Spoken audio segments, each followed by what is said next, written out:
So yeah happy Sunday to everyone. So ఈరోజు మా breakfast egg dosa.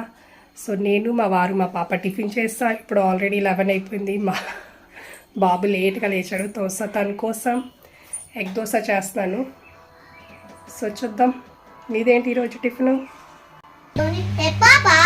Eating sugar? No పాపా. No papa. No papa. Telling lies. No papa. Open your mouth. Very good. Donnie. Say papa, mummy. Yes, papa, mummy. Teacher.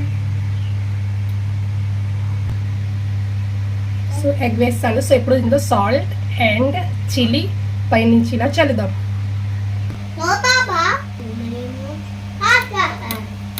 Mummy, so మా breakfast already అయిపోయింది. Egg dosa చేస్తాను. మా వారు tiffin చేసి వెళ్ళిపోయారు. పాప కూడా చేసి నేను చేస్తాను. అండ్ మిగతా ఉంటాయి కదా ఇంట్లో డైరీస్కి పనులు. సో అవన్నీ చేసుకుని నేను ఇప్పుడు ఫ్రీ అయ్యాను. అండ్ మా బాబు ఇప్పుడే లేచాడు.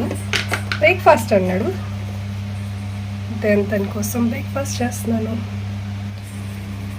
సండే అంటేనే అందరు లేడీస్కి ఫుల్ పని. అని వర్షం వల్ల ఇంకా చాలా ఎక్కువ అయిపోయింది. ఎక్కడికక్కడ తడి అనేది ఉంటుంది కదా. సో చాలా ఇరిటేటింగ్గా ఉంది. కానీ క్లైమేట్ అనేది కూడా చాలా చాలా సూపర్గా ఉంది కదండి. So yes. So yummy egg dosa ready అవుతుంది. మీదేంటి టిఫిన్ సండే ఏంటి చేశారు? నాకు కామెంట్ బాక్స్లో కామెంట్ చేయండి. Bye. So yummy egg dosa is ready. Yashi teacher, water. Teacher కాదు మమ్మీ. మా పాపకి బాగా అలవాటు. స్కూల్లో టీచర్ అందరూ పిల్లలు పిలుస్తుంటారు కదా. సో తనకి ఇంట్లో కూడా అలవాటు. మమ్మీ, టీచర్, ధను అలా పిలుస్తుంది. So yummy egg dosa ready.